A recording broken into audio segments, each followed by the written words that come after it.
Welcome to Heal with Us, where we aim to inspire, strengthen, and empower. Now Now let's let's begin begin to to heal. Hey y'all, I'm Toya, and I'll be investigating the business of everyday people like you and I. This is Dr. BG. Hello. She likes to be called Dr. Nikkisha, Yes. and she will be checking in on your heart. And this is Tam. She'll Hello. be enlightening you with some fun facts you didn't even know you needed to find out about. So now that you know us, let's get into business. In your business. All right. So, Tam, what is the best mistake you ever made? Isn't that a double negative? It is. The best mistake I ever made. I would have to say not believing in myself and not believing that I could do it. Growing up, I was a big avid fan of cartoons, and Thomas the Engine was around when I was a He did look a little different, but yes. He was a little bit different. He got a makeover. But, it was like the little engine that could. I think I can. I think I can, And I've had several adults around me when I was younger giving that positive feedback and positive encouraging words, and I never put it into play. And that was a bad habit of mine, is I constantly doubted myself. And I have to say that, that was one of the biggest mistakes Okay. So if you never made mistakes, who do you think you would be today? If I never made mistakes, well, I'll be right there with right hand of God if I ain't made mistakes. No, but if I hadn't made mistakes today, I wouldn't be who I am, because I feel like one should make mistakes because that's how you learn. And I would just be walking around in my own little bubble, oblivious to life, if I'd never made mistakes. So I would say that my mistakes have made me who I am today. Okay. What advice do you have for others that think they can't rebound from one of life's mistakes? My advice would be mistakes are good, because it's not about how you fall, it's about how you get up. And it's also about not staying down, but getting up.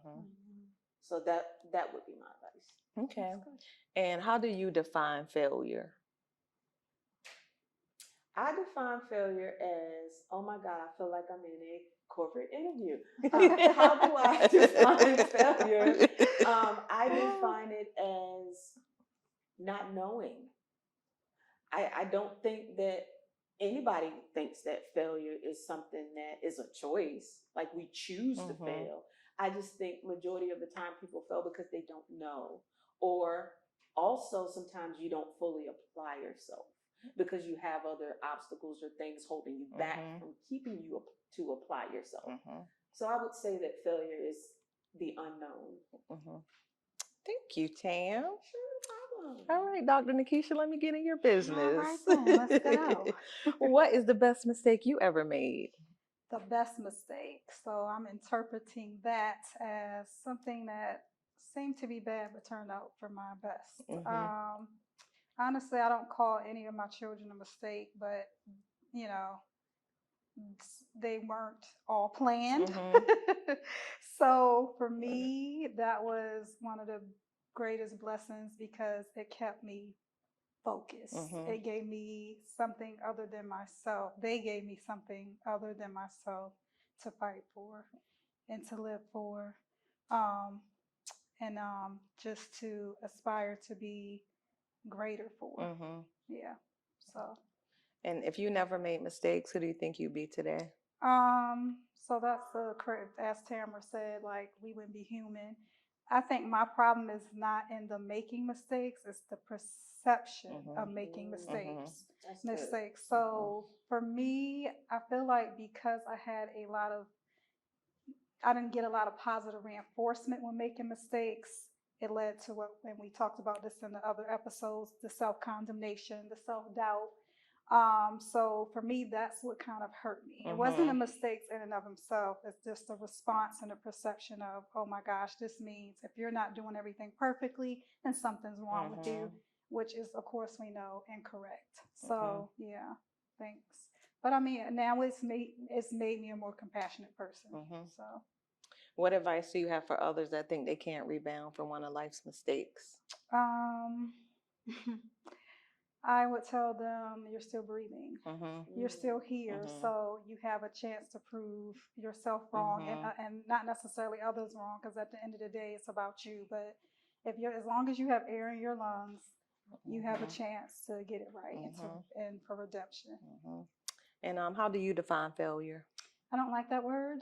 I feel like there's really no such thing as failure, except I kind of did connect with what Tamara said. For me, the only definition truly of failure is not trying at all. Because in not getting it right, or things turning out the way we want it to or expect it to, you're learning, you're growing. So for me, failure is just learning, and it's, not necessarily getting it wrong, but, just tweaking things and making improvements, and, so on and so forth. So I feel like failure is really just not making effort, and it's not learning from your mistakes. And then I'm gonna turn it on myself and give y'all a little perspective about me too. So for me, I define failure as an opportunity. Like all I got to do is get back on the horse, and then what? Right. What did I fail at? Right. But show me. Yes. Point it out. So, and then I think as far as mistakes, like the bigger the mistake, the bigger the comeback. So, I love it. Just go ahead, make mistakes. All right. Go ahead. I challenge you to fail. Them opportunities, bring them on. So it'll make you a better person when you just get back up and try again. You can't fail. Right. All you got to do is try. Right. Yep. And then so I leave my business with tomorrow's one day closer to you becoming the person you want to be. Just make one choice at a time. Thank you for letting me get in your business. Anytime. In your business. Hello, everyone. This is Dr. Nikkisha Bell-Griffin, and I have one question for you. How's your heart? So today, I actually want to talk about identifying your passion. And I'm going to start with my two beautiful sisters here between me. I want to ask you a question. What would you do if money, time, and or location wasn't an issue? I'll start with Toya. So I'd probably be all up in charity work and trying to fix the world. I mean, I would want to see everything, of course, and not necessarily what people might think. Like, I don't want to see the most beautiful place, but I want to meet like the most beautiful people and interact with like every little inch of the world and see it all. Okay, I love it. And when you said fixing the world, for you, what does that look like? So for me, fixing the world is when we can be at peace. Like everybody can just be at peace. That's fixed to me. That's good. Okay. All right, Tamara, what about you? Okay. Well, I'm special, so can you repeat the question? I can repeat that. I was going to ask you that. So I asked, what would you do if money, time, and or location wasn't an issue? I think that it would help you, me, to kind of hound in on what the name of your segment is. It will give me time and the space to focus on what my passion is, because I think I spoke in one of our previous episodes that if you're not operating in your passion, then you're not really living or living up to who God created you to be.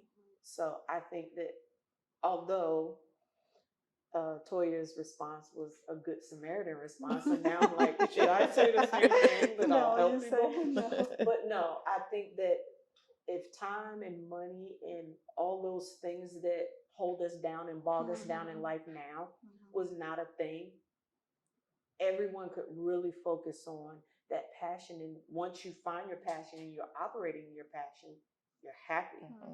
Exactly. And we're going to talk more about that soon. Thank you, ladies. I Sure. appreciate your feedback. And please feel free to chime in at any point.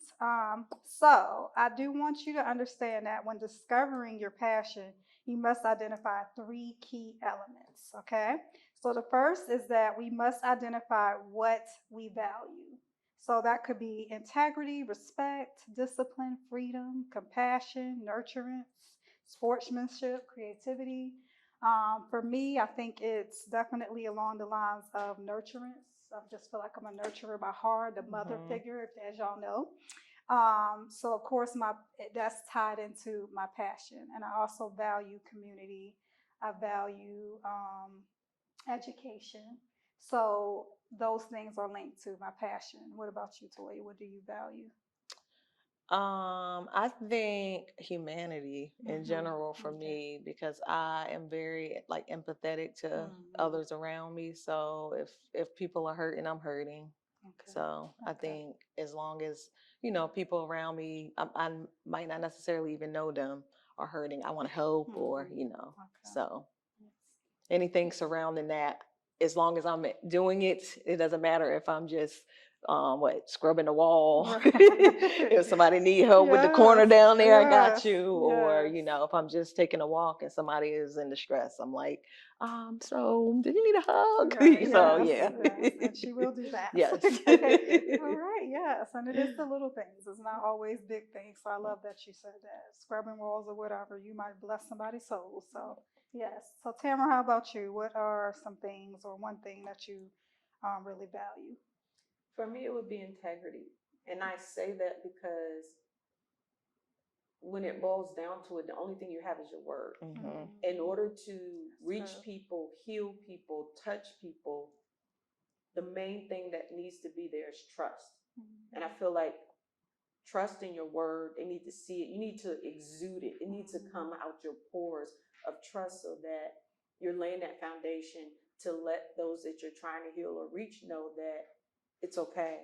I'm a good person, and the walls will come down and they'll open up so that they can receive that healing. So I would say integrity. That is good. That's good. I love that. I love that. Okay, thank you, ladies. So the next element for discovering your passion is that we must identify what we enjoy or even what we do not enjoy. So that for me has hit home this year. Learning what I do not enjoy has kind of reminded me of my happy places. So now I'm in this place of with this equilibrium where I'm trying to balance doing the things I have to do with trying to make sure I can live in my passion as much as possible. And as you said, that can be very hard. If you don't have the time or the money or whatever, it can be a fight to stay in that place so that you have that peace you need to thrive and just be you, fully. So yeah, so that's definitely instrumental. And then the third thing is that you must identify what energizes or fulfills you. So this is the way you can kind of do this, because sometimes it's like, well, I don't know, and when the ideal situation would be, okay, I can just take off a year and just go on this journey of self-discovery. But we know that more than likely, most of us have responsibilities and things like that. That's not going to happen. So there's a way that you can kind of like tap into these 3 key elements. And one way is to just go back into those moments of your day or weeks or months or even looking back years ago and really identifying and pinpointing those moments when you felt the most energized and joy. And because it's funny, because I was talking to another friend about this, and she asked me that very question. And I was like, well, I don't know. And then we just got to talking. And then I was like, well, I really love encouraging and empowering women. And she was like, you just light up when you say that, which a lot of people have told me that. And I'm like, and then I think about moments where I really felt like I was fulfilled. And that was when I had the opportunity to speak or to write and try to encourage or help someone walk through whatever challenges they were in, or just having a cup of coffee and just, Mhm. being able to encourage a friend or whatever. So I know that was definitely a part of who I am and Mhm. what energizes and fulfills me. Another thing, because passion, we need to understand, is not always about a goal or a job. Yes. It's about who you are, and I'll talk about that in a second. But I think about when I transitioned into single motherhood. I was in New York, and of course, I came back to Virginia, and here I am with this little boy, and I'm like, so what am I going to do with myself? So it was so funny, but before I actually made the transition back home, the Lord guided me to the newspaper, which I've never, I'm like, okay, I don't plan on staying here, so what am I looking at the newspaper for? But in that newspaper, I saw like in the job ads a advertisement for like daycare or tutoring or something, and something in me just lit up. Now, mind you, I never thought about working with kids before that I can recall. So I said, okay, I think I'm gonna go, and I didn't know what it was gonna look like, but I just knew I was gonna do something working with kids. When I got back home to Virginia, I enrolled in community college and just roaming the campus, just happened upon the child development lab, which was like set up like a preschool. And you talk about just like something in me just like awakened, like, oh my God, this is what I want to do. So of course I ended up enrolling in early childhood education as my major, and the rest is history. Here I am, a teach, educator, and ups and downs, but that truly did kind of that surprise happy accident, because kind of revealed to me what my passion was. So when people say find your passion, really your passion is right in front of you. It's like it's like hidden in plain sight. We just have to keep our eyes open and be willing to just kind of be flexible, because it may not always be what you think. It might be like you think it's a hobby, and there is a difference between your passion and hobbies. Yes. But it may be a hobby in the moment, like you love interior decorating, but honestly, that could be something that you actually do, for a living. Yeah. Yes. Right in my I know. direction. I know. Right. I'm sorry, I'm because saying. you're, Yes. yes, the gift is there. I just call it like I see it. Okay. But yes. So yeah, so look for constants. Like look at your like past achievements as well as things that you want to achieve in the future, because that is probably connected to what you're passionate about. And then think about, what do you find yourself constantly or frequently talking about? Like, what is something that like just naturally just oozes out of you in your conversations? And I'll kind of stop for a moment and ask y'all to kind of chime in. So just thinking about some of the things I've just shared, what do you think your passion might be? I am Toya? definitely just artsy. Like whatever I can get my hands on, painting a dresser or painting a picture Okay. or crocheting, whatever it is in that area, dancing, like, I'm drawn to the arts, I think. Okay. Yeah. Okay. Beautiful. How about you? I have no idea, child. I'm sitting here listening to everything that you're saying, and I'm smiling, and I'm got the bobblehead going on. But believe it or not, I have been struggling with this for years. I don't know. And it's again probably right in your face, and you're just overthinking it. Yeah. Because it's something that's usually so natural and so fluid in you that if you don't think about it. Like someone told me, like, it's like you're this treasure. It's this treasure that you possess that is you. But you're so used to the treasure that you don't even realize it's a treasure. So I don't know. Okay. Well, I feel like, and I don't want to come across as bragging or whatever, but I pick up things very easily, very well, and I get bored quick. Yeah. So I will pick up something, learn it, and then I lose interest. I can do a lot of things, but I don't. I have no clue. Right.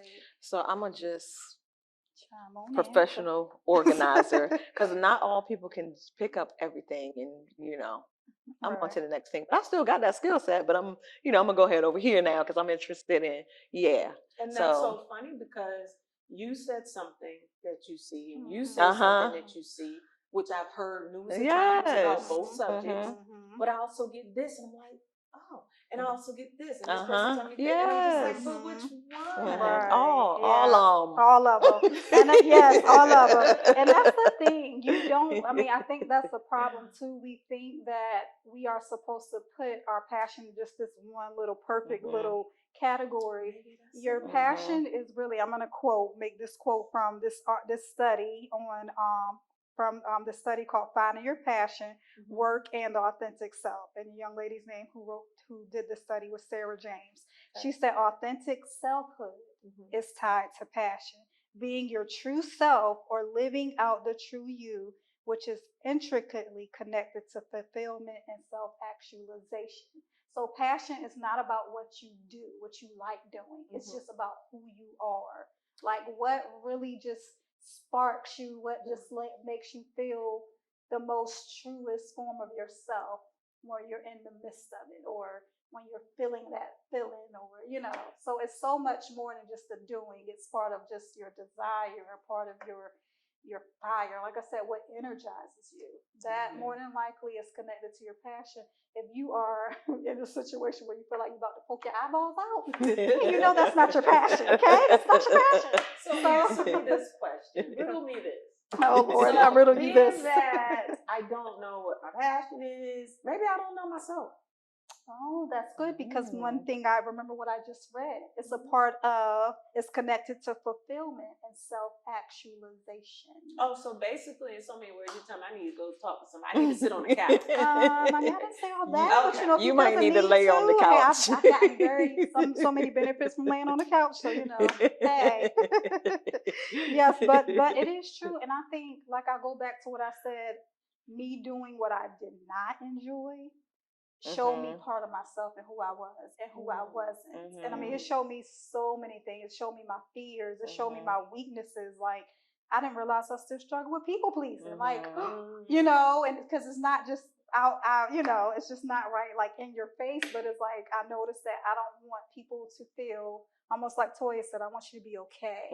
But sometimes you can't be okay. And I got to be okay with that, Yeah. So I didn't realize that was the issue. So sometimes it's being in those spaces that you not only realize what you're not passionate about, but you also realize parts of yourself that may be broken, or parts of yourself that, or your character that you just need to work on. So I think self-actualization is a lifelong process, just like healing, So we all need to be on the couch from time to time. Okay. But I do Okay. like how you said when you're doing something, you do not like it. Like your Right. skin is being cringy and you're like, get me out of here. It like makes you bold. Like you are like, nope, this right here is not happening again. So you end up getting like bold and like trying something that you probably never would have tried. Exactly, which is where your true passion probably pops out. Like, oh yeah, I love this. Not for me, it doesn't give me boldness.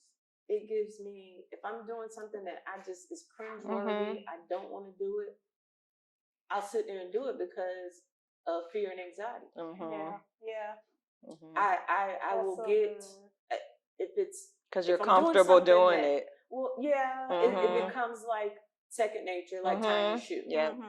But if I get frustrated with doing something and I'm doing it, I hate it, I'm just doing it, the thought of, okay, well, why don't you try this since this is so happy? Just, you got to do something. You can't just, I will sit and wallow in misery Guilty. because I'm so scared of rejection and failure and getting into something, and I'm like, girl, this is over your head. What the heck were you thinking? Amen, sister. And I also have a problem with pride. I also have a problem with asking for help because I'm so independent. And a long time, and all my life, I've only could depend on myself. And so that's so good. That I don't have the boldness because of that. You only have you. Right. Wow. So I think your boldness is just different because most Yeah, people that's are good. scared to do it alone. Right. And they are Mhm. like asking Yes. 20 people, like, okay, wait a Yes. minute. I know this person told me what to do, but I'm Yes. going to just ask this person too, and that person Yes. too, Yes. just to make sure. So Yes. I think, you just been made yourself Right. just self-sufficient, Yes. but not necessarily not being bold. You just are like, okay, I'm going to just figure this out then. I'm going to Mhm. research it and I'm going to figure it out. Yeah. So And instead of that's a reaching good out. point because somebody said that to me. They were like, because someone else told me, oh, you need to be more fearless because like a part of my job is I just want to run and hide. Like I do not want to do this. Leave me alone. But they're like, you need to be fearless. And I'm like, I know in my heart, if it was something I was passionate about, I would not think twice. Even if it was hard, I would be full speed ahead. But because it's like not really my passion, I'm like, I don't want to do this and I can't make myself do this, but I got to make myself do this because this is my job. And someone else said to me, well, to me, you are being fearless because you're showing up every day. Yes. And I was Yeah. like, wow, I didn't think about that. Mhm. So it is perception, but at the end of the day, it is torture to be in a space where you don't feel like your best you is coming alive and being nurtured and fostered. So I'm glad you said that though, because there are blockages and barriers to stepping into your passion. And some of those things are whether it's fear of failure or fear of being successful. Because some of us are scared to make it, fear of just stepping out into that unknown. Like you were saying, just being in that comfort zone of I know what to do, I'm used to this, I know what my demons are, and I know what, just stepping away from that and saying, you know what, I can't live like this anymore. I'm ready to just really explore what makes my heart come alive. So that it's a process. So but there are ways we can step into living in our passion, and one of those, well, I'm going to list 6. So the first one is seeking a mentor or coach that shares similar passions. And I do have mentors, I do have coaches that have really helped me hone in my passion and my gifts, and they help me just process, if nothing else. So it's not like they're giving me all the answers, but they're asking those questions that are making me self-reflect and also sharing their experiences, so that I can say, okay, well, I can do that, or no, I want to do that. So I think everyone should invest in a mentor or coach at some point in their life. Then the second thing is prioritizing your passion because, you made a good point. If I could have time, we talked about that at the beginning, having that time, money, and all of that, it may not ever happen if you don't make it a priority. We can't wait for our employers or whomever to say, okay, I'm giving you permission to find your best, most authentic self. No, we have to make it happen in the process of all the things that are going on in life. And that's not easy. It's really not, because at the end of the day, most of us have families to take care of. We have jobs to go to. But if we don't make that a priority, what's happening to us? And I think about the scripture Mark 8:36, where it says, what profits a man if he gains the whole world but loses his soul?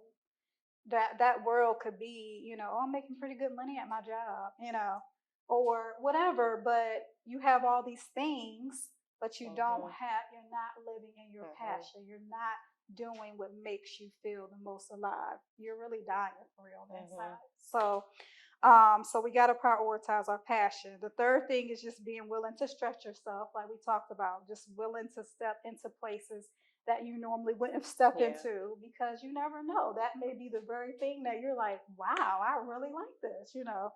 The fourth thing is to continue to reflect on ideas and topics that interest you and that bring you joy, as well as a sense of purpose. And then the fifth thing, which is my favorite, journaling daily and revisiting your journal entries. I have learned so much about myself through my journals, y'all. I mean, I have kept journals since I was like 9 years old. Yes, you have. And she knows this. Yes. And well, y'all both know this. And when I go back to read, it's almost like I'm like encouraging myself. I'm prophesying over myself. I mean, it's amazing. I will say things and be like, what? It's like that thing I wrote 5 years ago was for today.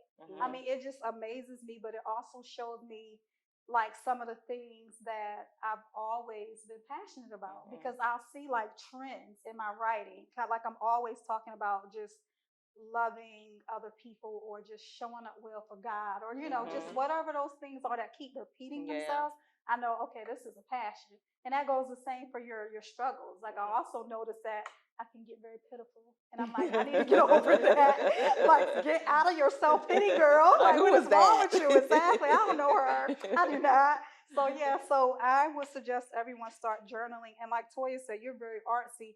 So it may not necessarily be in writing, but maybe in pictures or just some other form of just some kind of artifact you can hold on to that just reminds you of a special place and time. And I'll say that too. Like, I'm not a writer. Like, I don't really like to write. I shouldn't say I'm not a writer, but I don't really like to write or journal. But I do it like once a year. Yeah, that's and good. then still, I reflect and I'm like, yes. I did that. Right.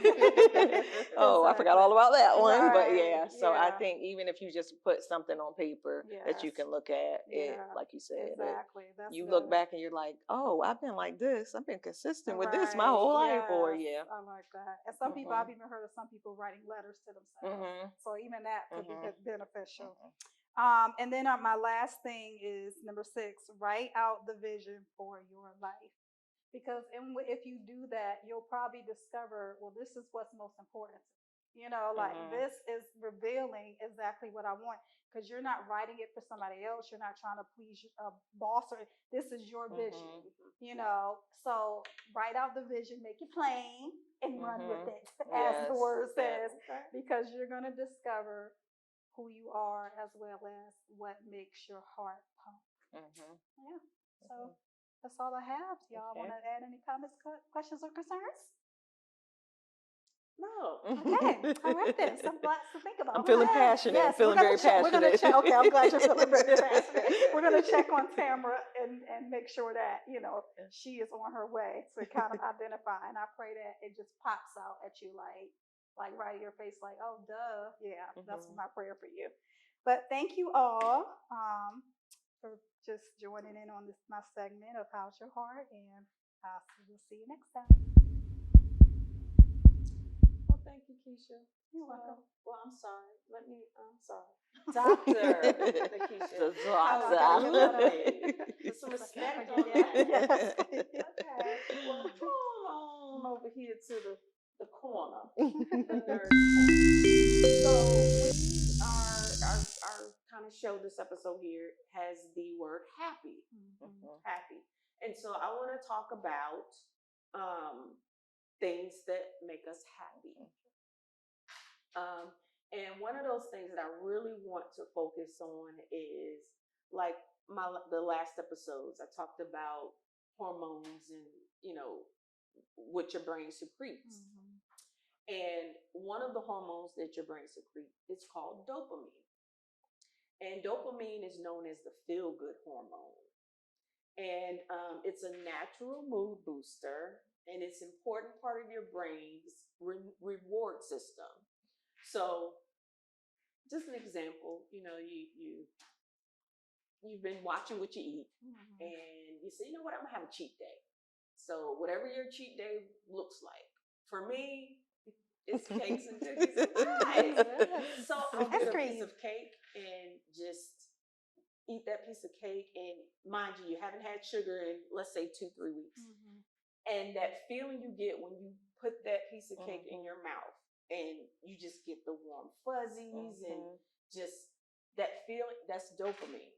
Okay, so dopamine is the feel-good hormone that your brain secretes. And so what it does is it travels through your bloodstream, and it acts like a messenger to your body, whether it be butterflies in your stomach, to the little hairs raising up on your arm, or just that warm feeling that flushes you.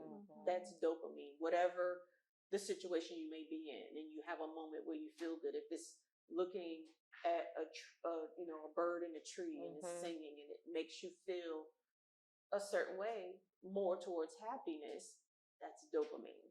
I wonder if back in the day when we used to be like, oh, that's dope. Is that where that came from, maybe? No. Okay. A little bit of a stretch. Yeah, that's a stretch. But that was a good Sound like it to me. I mean, I think it might have had some connection, because we all know it. Yes. Quiet on that one. Oh, was it a bad thing? Oh, never mind. No. Okay. Dope meant like good. Okay. Right. Okay. Yeah. So maybe. Well, I don't think so. Okay. I guess maybe in the context in which it was used. I don't think so. So with dopamine, it promotes positive feelings, including happiness and pleasures. So some foods that are related to, that's linked to dopamine release that boosts that release, yogurt.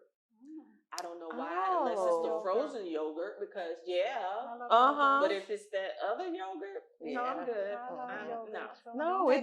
That does that for me. Yeah. Yeah. Yeah. I do get happy when I eat the yogurt. Really? Yeah. Beans. Beans also gives beans. Yeah. Helps with the release of dopamine. Wow. I might just like food. Hold on, let me I listen know. for the rest of the list first. Let me listen for the rest of the list. Eggs. Oh yes. Low fat content meat.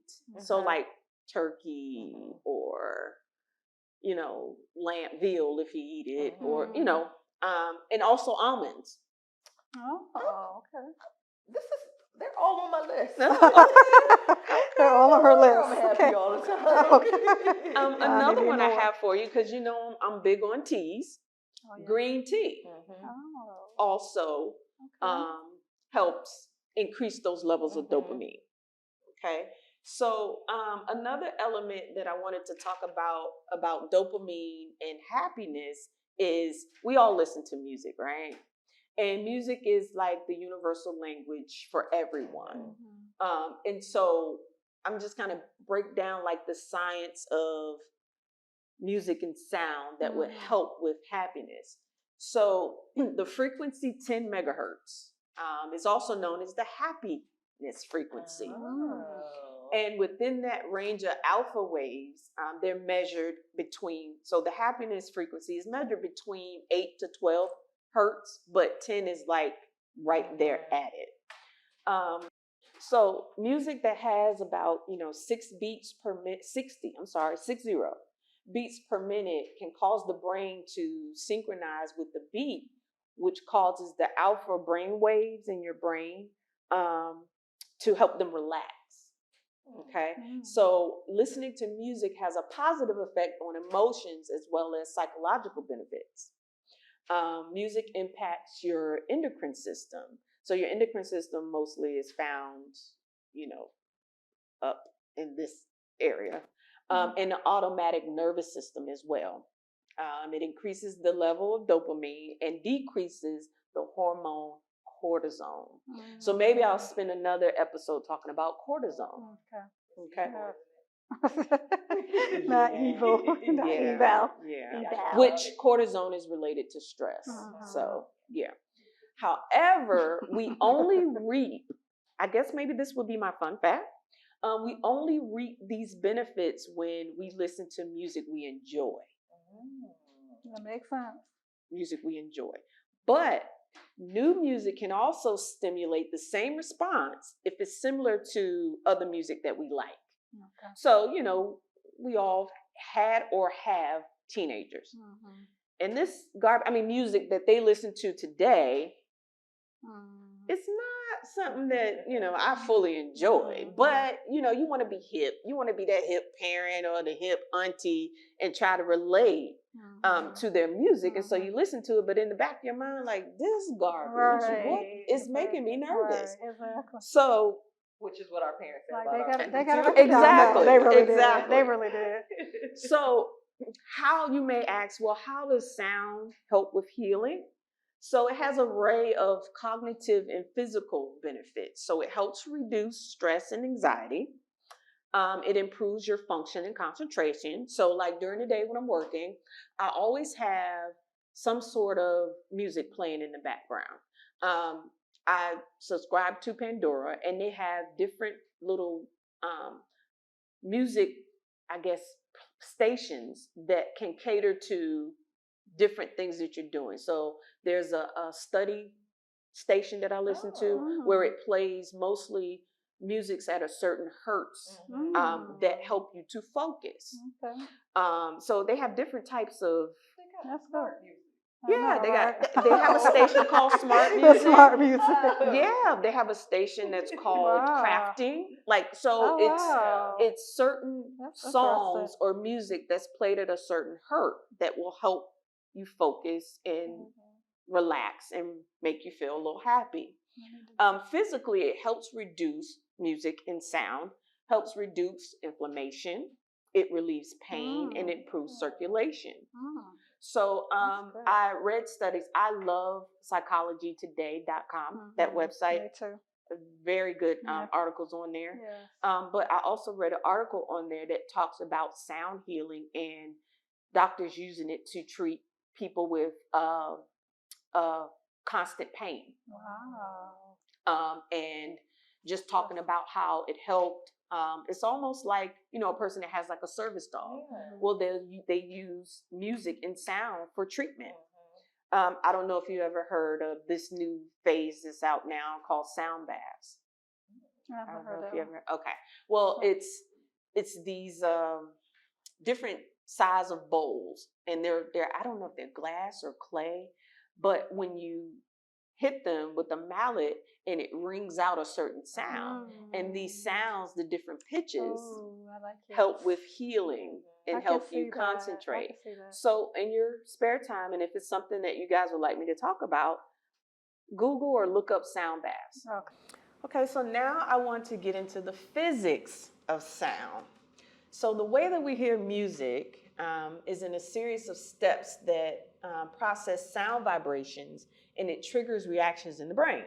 Okay, so sounds that you hear are actually series of wave sounds alternating at certain frequencies. So the way that humans detect sound is reliant on the structuring of the inner ear. And I could go into a whole spiel about that, but we don't have time. But I do want to mention that some forms of deafness is due to the fact, so inside your inner ear, and I'm pretty sure if you feel in there, you've seen maybe a photo of an inner ear, there's little hairs. And when like I spoke about these sound waves, how can I explain this? The way that you hear the sound is that those waves make those little hairs vibrate and move, and it turns it into sound for you so you can hear it. Where there are some people and children who don't have those little hairs. Oh, wow. And that's a form of that's like a form of deafness for them, just because they had that little mild birth defect that the little hairs in their ears didn't grow. That's crazy. So the way that I know, right? I know. I was like, did she? Yes. Well, I understood what you were saying. Okay. You meant to say adults. Yes, I got you. Toya. So the way that we listen to music is very different from the way that we hear it, right? So our brain actually has to do a lot to compute and make sense of music for us. Music exercises the part of the brain associated with memory, which is called the hippocampus. Okay. So have you ever wondered why there are certain songs that we've committed to our memory and you always remember? Have you ever wondered why, like a song you heard back when you were 3 and, just during our little break there, it was a song that we, remember because of the words, but here we are, midlife, and we can still remember those things. Well, the relationship between music and memory makes it difficult to forget. So filling the brain with an abundant amount of music from one's lifetime. However, the neurons in the human brain ensures that there's still room to learn and internalize new songs over time. Okay. So now let's talk about like happiness and how it correlates with physical health. Okay, so there are several studies that have investigated the association between physical health and happiness. So these studies kind of focused on association between the happiness and the relation between physical illness and happiness. So there are numbers of conclusions in these studies that state that positive mood in individuals is a strong predictor of physical health. and that it correlates between positive mood and physical health. So in other words, the more positive you are, this study is trying to say that it's related, it kind of relates to your physical health. Okay. So happiness is like, people show their happiness from experience out of their life that they've lived. So they behave happier than others. So they claim that people who are happy or practice being happy or try to be happy, they live longer lives, longer healthy lives, because they have that happiness factor that they try to insert into their everyday lives. It also shows that some of these studies shows that a positive mood and happiness correlates with decreasing some illnesses as well. So like hypertension, cardiovascular disease, and also obesity. Now I thought about that. I said obesity, which obesity could be a plethora of things, from just being overweight to morbid obesity so if they're correlating happiness as kind of helping with these comorbid conditions, then I'm like, okay, well, this little inner tube I got around in my middle section, I'm walking around happy and la la la, I'm happy, but I'm still hungry, and that inner tube is still there. So, it's just like, I guess it's like a fine gradient that, this happiness helps with kind of combating these comorbid conditions that people have. So with happiness and physical health, there's been studies that have been done to investigate the association between physical health and happiness. And these studies kind of focused on, what's the relation between physical health and happiness. These studies have also talked about how, people are living longer, experiencing longer lives, the more happier they are and the more happiness that they have in their lives. But I feel like happiness, and I feel the two of you agree, is kind of subjective, because the common person would think happy is like, oh, they're walking around skipping and, in a field of daisies and just swirling around. But then again, some women perceive happiness as a woman who has a career, a family, and she balances all those things and juggles all those things without any stress. God bless her soul if she has. Some may equate that as happiness. Some may equate happiness as climbing that corporate ladder and reaching your goals that you set for yourself.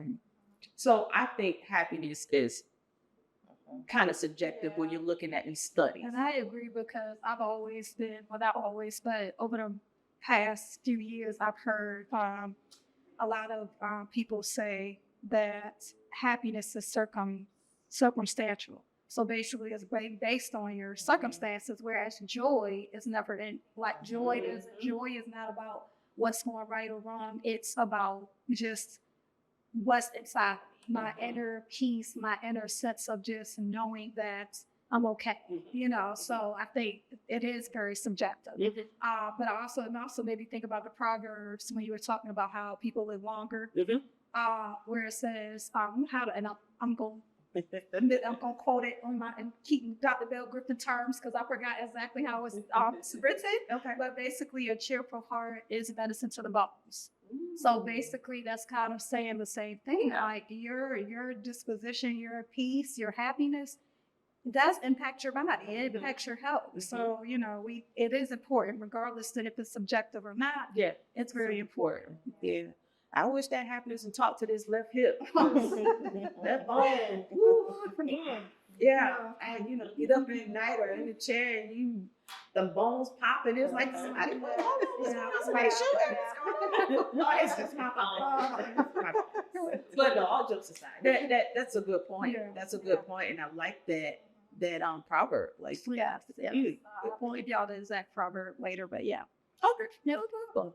I also spoke how doctors are now using music to help cancer patients fight their battle with it. There is a young lady that I follow on social media who has documented her journey with being diagnosed with breast cancer and chemotherapy, radiation, And she said, every single time I walk into the treatment center, I smile, I am upbeat, I just the most positive person. And she said that the nurses started to pick up on that and said to her, we look forward to the days that you come in for treatment because you're so positive. She said, because we see patients who come in they don't have that positive aspect and that outlook and that optimism on what they're going through.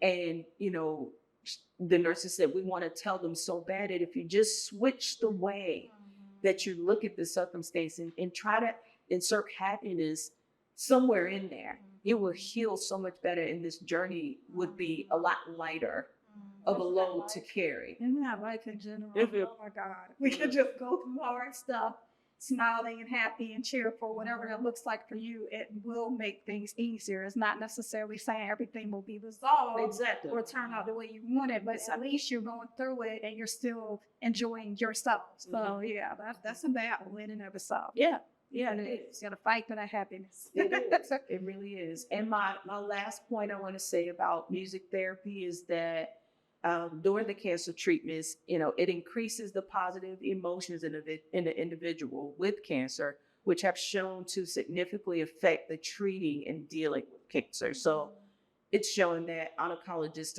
are starting to implement, the music therapy to help with the patient's morale and their mood with dealing with it.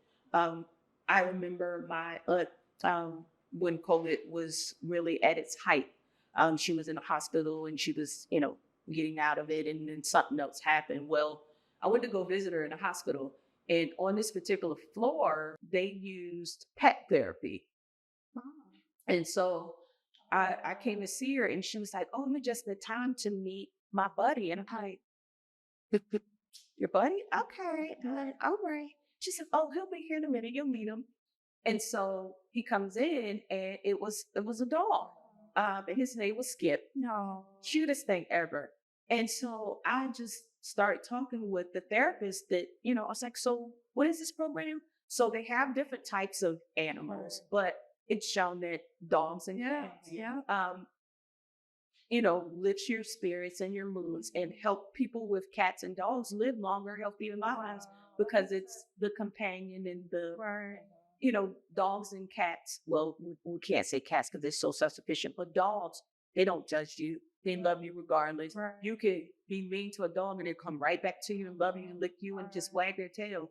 But with this happiness therapy, as they called it in the hospital, they would bring the dogs in to the sick patients. And, they just let the dogs sit there and let them pet on them and, feed them treats, or the dogs will do little tricks for them. And they saw an increase. The doctors actually saw an increase in the well-being, the physical health of these ill patients at the hospital. It started out as a trial basis that they went to the hospital administrators and talked about it, presented it, and said, "Okay, well, we'll try it." And come to find out in the little trial that they did, the geriatric patients and the pediatric patients, they saw more of an increase in those two populations. And so they brought on that happiness therapy with pets as a regular treatment regime for the patients in the hospital. And I personally have experienced that in my family because we were going through a tough time, and my girls and I were going to a therapist, and she actually had a therapy dog. And I still have it on my phone. My youngest daughter and the dog are laying on the floor on in her little cushy corner area, and the dog is curled up under her, and they're both asleep. And I'm like, but it calmed her and made her feel safe. So I definitely think that, animals have a place in our healing process as well. And I know I have a personal story too. Like I went through something, when I was in my 20s, and just my dad had this cat that did not like people. Nobody ever saw the cat. We just believed him like he has a cat. We never saw it. But I went to stay with her for a short period of time because of what I was going through. And I just remember I sat on the floor, I was having a meltdown moment. I just sat on the floor, broke down. The cat comes out, sits in my lap, licks my face, and just was chilling there. And I was like, okay, I guess I guess I better be okay now because you ain't going nowhere. Right. You know, I left my spirits. But for me, that was like, why did this cat know? You know, something. But yeah. Animals are very in tune to humans. And there's a podcast that I listen to.